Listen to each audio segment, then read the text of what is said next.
I want to talk about JW Anderson's Christian Dior pre-fall 2026 collection. Of course, we talked about the menswear pre-fall collection and the womenswear collection launched on the 17th of December, so not that long ago. There's many different ideas, so we're just really going to go through like all the different looks and kind of really talk about what JW Anderson's ideas are for this pre-fall collection and kind of what that means for his total vision of Dior moving forward. So to kind of give you a summary, I would say that JW Anderson has slowly been building these different elements and these different JW Anderson X Dior house codes. And that's why it feels like a lot of his collections have been a continuation of each other, and you see like a lot of the pieces, they mirror each other. So like even in this collection, when you see this sort of like 18th century coat, it mirrors a men's coat that was literally in a menswear show, if you guys remember this look here, right? And the whole idea of this that JW Anderson has said is this idea of having this sort of fluid wardrobe where it's like quite similar depending on the gender. And that makes a lot of sense for JW Anderson. I mean, JW Anderson was really known for, doing a lot of genderless fashion. I remember when I first learned about JW Anderson's work years ago, and at London Fashion Week, he was doing all these like gender bending silhouettes. So it's something he's always been known for. Many other brands do this. You have the likes of what Miuccia Prada and Raf Simons are doing at Prada. They literally mirror the menswear and womenswear collections together. So they normally look similar. It's similar ideas. It's similar silhouettes, just kind of, in different styles. So that tends to happen a lot. So you will see a lot of through lines with a lot of past things that he's done at his short time at Dior in this collection. You'll see a lot of that. So with this collection, starts out with this sort of wide denim. Now this is quite interesting because we know that JW Anderson has kind of been trying to, what he says, and he's been saying this kind of in press releases and interviews, he's trying to find this perfect balance between a contemporary wardrobe, but also referencing Christian Dior and, Christian Dior's couture. So it's kind of bringing this kind of, what do we associate with Dior? We associate couture, we associate glamour, these, decadence, these crazy dresses, these elaborate dresses that are really classic. How do I modernize these, but still have the energy, the original energy of Christian Dior? So he's taking like all these, couture silhouettes and then making day-to-day garments like jeans. So that's kind of what he's done with the wide jeans. Also, it's kind of like a riff and a play on him as a person. So JW Anderson always wears jeans. He's famous for wearing his Levi jeans everywhere. That's like his personal uniform at this point. He just wears like jeans, like a rugby shirt and some sneakers. That is literally his like day-to-day thing. So it's also kind of like a riff on him too, because he likes to wear jeans a lot and kind of bringing his own personal wardrobe to couture and Dior ready to wear, which is quite interesting. So I thought that was an interesting way to open the collection. In the second look, we have this bar jacket, of course, a very famous silhouette from Dior. It has bows on it all over. Now this makes a lot of sense. Christian Dior, and I said this in kind of like my short review, but it's something I can reiterate again. Christian Dior was very, very inspired by the Belle Epoque era. When you look at a lot of the dresses from the Belle Epoque era, there tend to be a lot of ribbons, a lot of bows, a lot of knot details.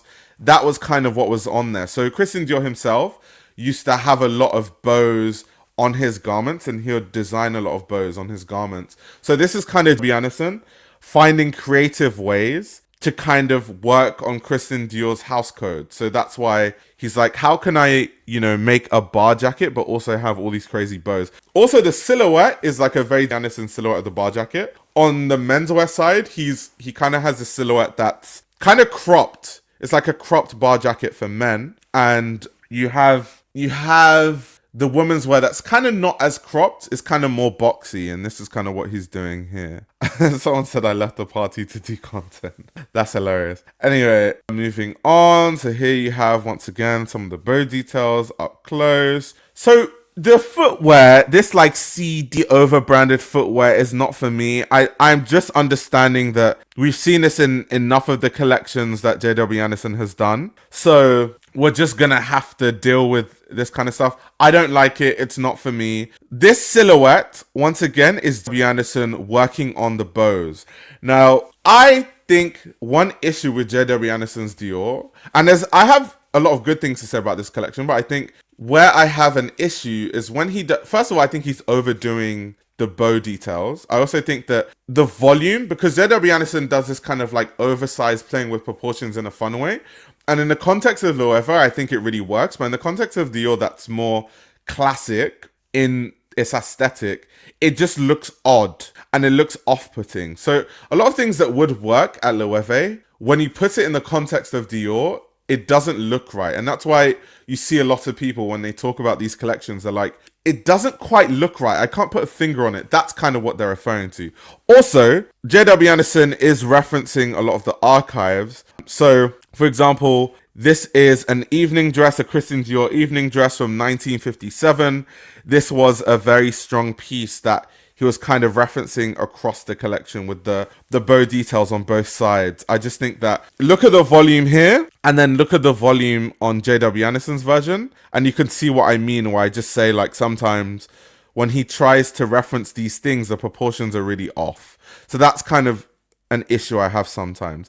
The hardware and the jewelry is amazing. I think that this sort of antique jewelry, and we'll get to it, I think not only Dior is doing it, you have the likes of Michael Ryder at Celine. He's been doing a lot of that sort of antique jewelry. I think it really works. I personally like it. I think it's going to sell really well. So I think that's a positive direction from Dior. I think the jewelry design has been really good and really interesting. Moving on, you have the bow detail bar jacket in a different colorway. You've got some outerwear. I thought the outerwear was really good. Also, to talk about the bags briefly, I also have seen a lot of interest with some of these like Dior bags that he's been designing. And I think that a lot of people are really interested. Like this bow bag, they're calling it the Dior bow bag. I think so many people are interested. This kind of like this bag here. I think this is really cool, and the fact that you hold the handle on one side, it's like a one-sided handle bag. I personally really like that bag. I think it's really cool. I hope that, people take to it, and like someone is saying in the comments, very, very good at accessories. He is very, very good at accessories. I totally agree. Moving on here again, once this is me, whilst talking about with the antique jewelry, this is exactly what I mean. Once again, he's playing with like just different knots and bow details, even in like the styling. Here you have this sort of antique hardware being put onto the bags. I think the placement could be different in the bag. This kind of looks a bit off-putting, almost like the bag is cheaper than it actually is because of the placement of the hardware. But I like that the hardware is there. I just think they could have done it differently, personally. And then once again, I've told you, when it comes to the footwear with this sort of antique sort of hardware, I think it's kind of cool. I think it's also a very clear signifier. It's like when you look at it, it's like, oh yeah, that's JW Anderson, Dior. I think that's a really cool way to do it. The ones with the C and D details is the one that's really not for me. Will there be the need and itch to constantly reference? Will that ever change with the culture of referencing lagging innovation? That is a fair statement to make. I think designers shouldn't like reference so much. I think you should reference because a brand has house codes, but I think you should kind of try to make it yours. Kind of like what Demna did at Balenciaga. He kind of made a lot of the house codes his. That's kind of what you have to do when you go to a brand. But yeah, moving on. Okay, so here we've kind of spoken about this already. Kind of him working with, and this is even coming from the first collection. So if you guys may or may not remember, but his debut collection, which was the menswear collection, he was talking about this idea of looking at archives of 17th and 18th century menswear. And so he came up with these sort of like capes and, different kind of tailcoats and waistcoats and all these kind of silhouettes from the 18th and 17th century. And every single subsequent collection since, he's kind of referenced it in his own way. So this is once again one of those references here. You can see a tailcoat, a waistcoat on the inside, bootcut jeans with all this really elaborate embroidery around it. I think this is actually really cool. I actually really like these pieces. I kind of like this idea of going into the archives and having this like old school clothing. What I will say is it's really out of place in the collection though. Like if you were to see this look and then see everything else, it just looks out of place. It's almost like it's from a different collection. So I think one issue I've been having with his Dior also is like the world building, or it's kind of like how cohesive, you know, everything is as a collection. I think he's kind of had issues with that. But as a piece, as an idea, separately, I do like it. Okay, you've got close-ups. Like I said, I really love the outerwear, like the cape details, the denim. I really like that. Here, once again, you have JW Anderson really playing with the bows, but kind of finding a more commercial piece. And I think, to be honest, it's not to say his job is easy. It's really, really, really difficult to find a way to modernize Dior house codes and also make it commercial, because we're probably in the most commercial landscape in fashion ever. And so there is a level of commercial requirement that we're seeing from designers that you haven't really seen in the past. Like the kind of figures that designers need to hit these days, designers of the past eras did not have to hit these figures. So it's a difficult balancing act, but I do think that he can do a lot better with the balancing act. Granted, this is a pre-fall collection, so, you know, with pre-fall collections, they are very commercial in nature.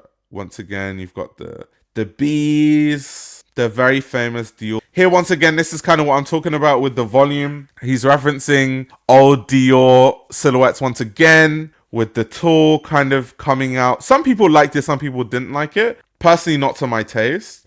But I just think he has an issue with this, like, bow volume. It's like, let me see if I can get some of the Christian Dior Janison red carpet looks, so you can see exactly what I'm talking about. Because when you start to see it on a red carpet is when it really rears its head. It's like stuff like this. It's like the volume is off. So that's something I think he needs to... This is the kind of thing, and this is why context matters. At Loewe, this works. Because at Loewe, JW Anderson would play with different grading systems. So JW Anderson would do something simple like, it's a jacket, but then the buttons would be oversized, and it puts a focus on an element of a jacket that we take for granted. And that would kind of be the idea.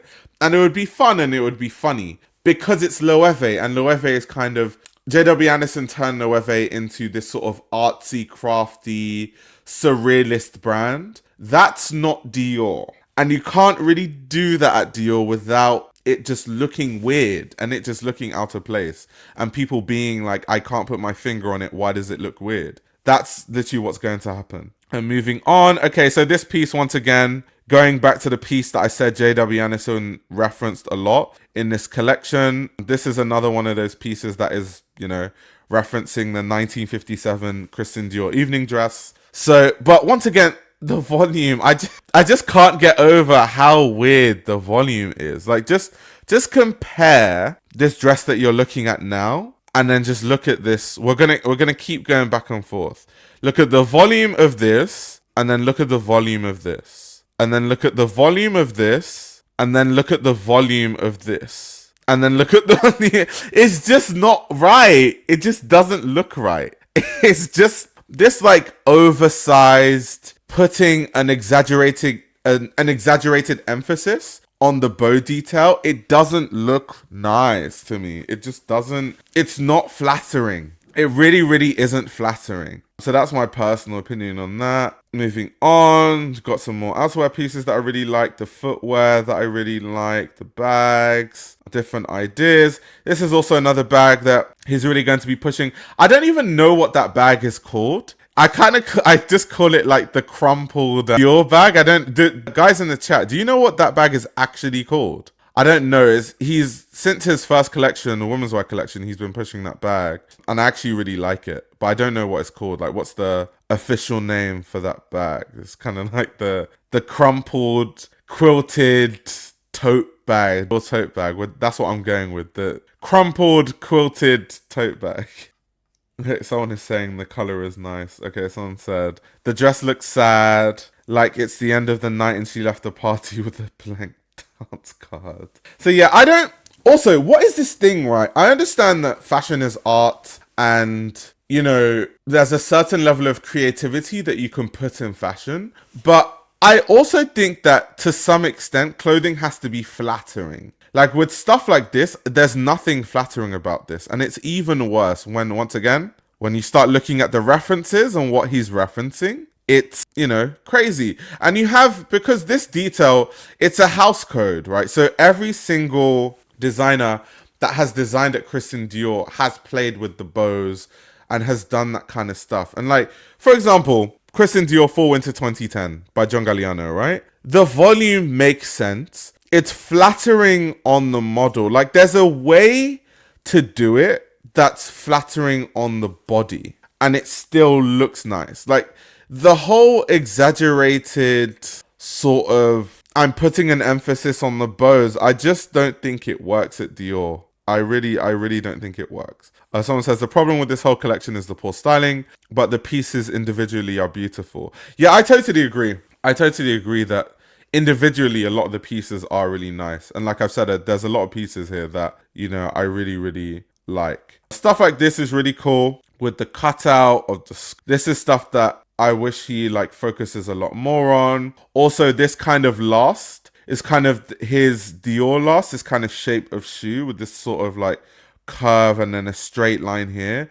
I really like this shape. All the shoes that, you know, get made with this shape, I've been a fan of, and he's kind of going to continue using that. So long may it continue. I love that. Playing with sort of like evening wear. Once again, you've got different kinds of tuxedos. You've got pinstripe skirts, the coats.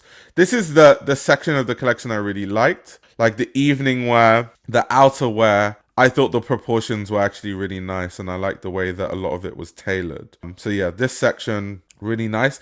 This, once again, is another version of like the bar jacket with the bows.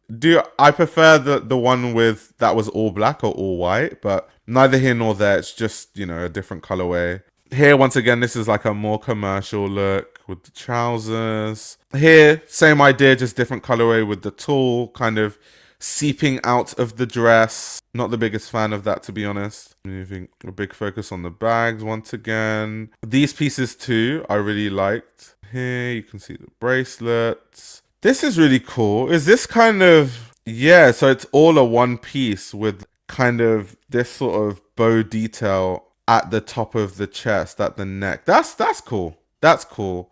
A bow detail at the collar. That's actually really cool. Let me see what guys are saying in the comments. Okay, someone is saying he can do much better.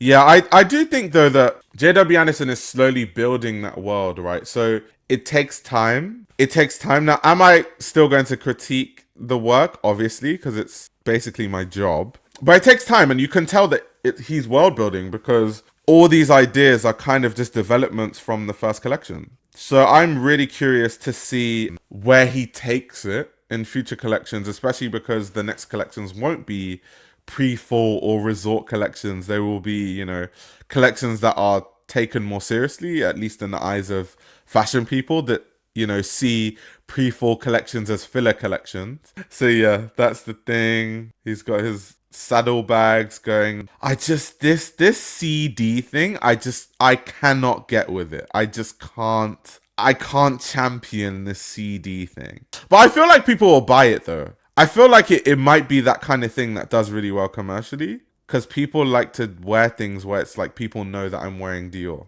That's kind of how most the average customer of luxury brands, like they don't actually want to wear clothing where you don't know where it's from. This is once again the issue that I have with J.W. Anderson and the volume of this sort of bow detail on the sides. I'll just put it this way. I don't think this whole exaggerated silhouette works at Dior.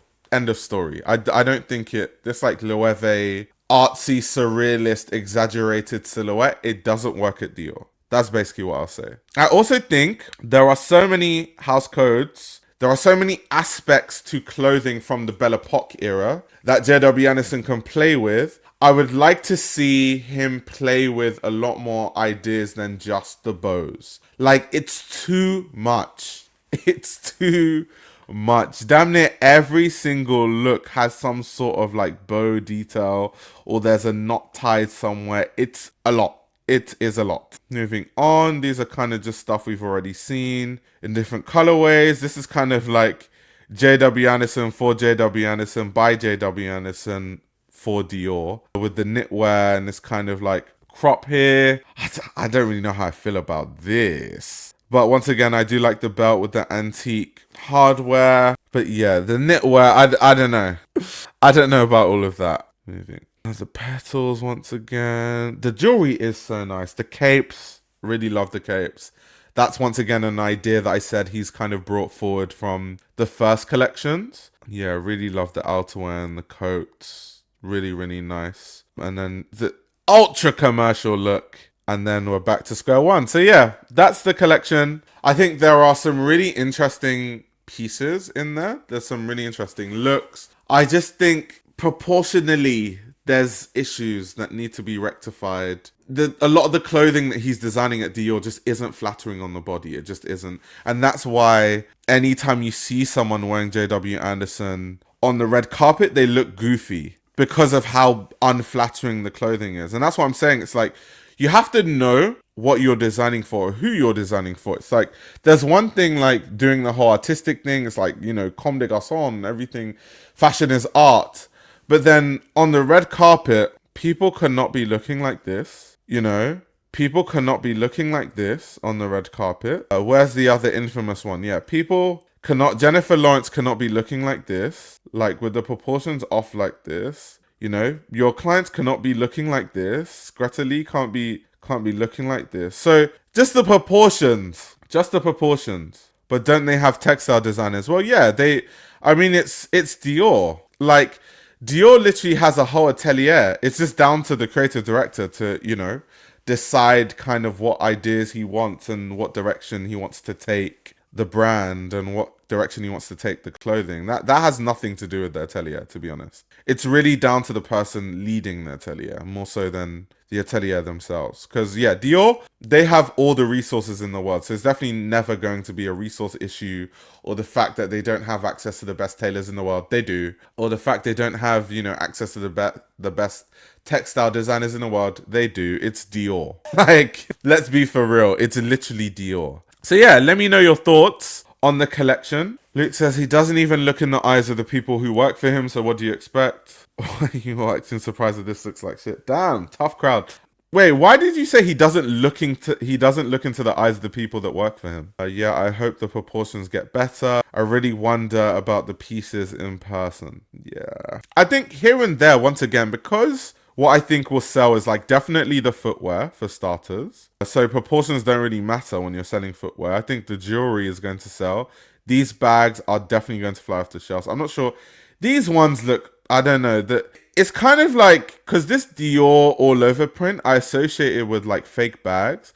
And then adding this antique hardware is just not the right bag for it. So I don't know if that bag is going to sell. I'm personally not a fan of it. But the other bags I definitely like. You know, some stuff, like, people are probably not going to wear stuff like this. This is more just kind of like a showpiece, world building, that sort of stuff. I think a lot of the outerwear people will buy. People might buy dresses like this. I also think a lot of celebrities are going to wear this. This isn't too bad. This isn't as bad as, like, some of the stuff we've seen on the red carpet. Like, if the right person wears this, it could actually look really good. Someone saying, yeah, the belts might be stellar, 100%. Could have done a lot more with houndstooth. Yeah, there was that like one houndstooth coat. That was nice. Let's see. I'm not sure if he's the only one that actively refuses to. Oh, damn. I didn't know that he actively refuses to. Luke, can you name your source? Or is it something that you can't say publicly? Like, we need to verify that information. We definitely need to verify that information. It's a type of fabric. What are you talking about? Are you talking about tulle? Like the fabric that's seeping out of the dress. That's tulle. But yeah, it's neither here nor there. Some good ideas. I think because I know what he's referencing. Like I've read about Dior endlessly. Like if you don't even need to look hard. You just go on like the well, I have loads of Dior books, but like you can go on like the Met website, for example, and you can look at like all these archived Dior silhouettes, and then you get familiar with all these different lines via Dior, and then you start to see what Jaden is referencing. It's not like rocket science, but it's like when you start to look at, you know, these kind of silhouettes, and then you look at designers that have, you know, designed for Dior in the past. So I'm talking about, you know, the likes of John Galliano, for example. And you look at the way that their silhouettes actually look, and then you look at the way Jungkook's silhouettes look. Like, even if you really want to take it back, designers like Yves Saint Laurent, for example, designers like, who else has been at Dior? Gianfranco. Or who else has been at Dior? I think they had really good. Mark Bohan. I'm trying to think who else. Dior. Bill Gates, who was there like very briefly. Even Ras Simmons. Like, Ras Simmons had better proportions at Dior than like what I'm seeing from JW Anderson. And like, that's not even Ras Simmons' bag. Like, Ras Simmons is not like famous for, you know, making dresses for women. That's not like his claim to fame. So yeah, it's I don't know, the silhouette, it leaves a lot to be desired. This YouTube channel runs on your support. If you want to support the channel, you can subscribe to my Patreon. You'll gain access to exclusive content that includes everything from my Patreon podcast, where I give a behind-the-scenes insight into the fashion industry, as well as a fashion book club, where I review my favorite fashion books. You can also check out my fashion ebook, which highlights the best fashion journalists to follow, definitions of common fashion terminology, and how to determine what a good source of fashion information is. The links to everything are in the description below.